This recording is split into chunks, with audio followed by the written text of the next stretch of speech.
Bro, if you're doing this one mistake, you might get stuck in the same situation for years. So I'm reading this book called Atomic Habit. You might have heard about it. तर यामध्ये एक गोष्ट आहे आणि ती म्हणजेच काय की forget about the goals and focus on system instead. आता याचा एक एक्झाम्पलच्या थ्रू समजूया माझ्या स्वतःच्या लाईफ एक्झाम्पलसोबत.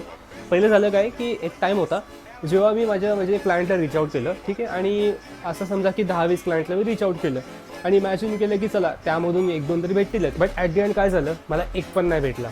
आणि मग मी गेलो एकदम नेगेटिव्ह थिंकिंगमध्ये की भाई हे काय होतं माझ्यासोबत. लाईक मला प्रश्न पडला की मी ही गोष्ट स्केल करू शकतो का, किंवा इथून मला पैसे भेटतीलच का, किंवा माझी स्किल कामाची आहे का. एका दिवशी ना मार्केट डाऊन झालं आणि त्या टायमाला माझ्याकडे फक्त एकच ऑप्शन होता, तो म्हणजेच काय माझ्या क्लायंट्सवरती फोकस करायला.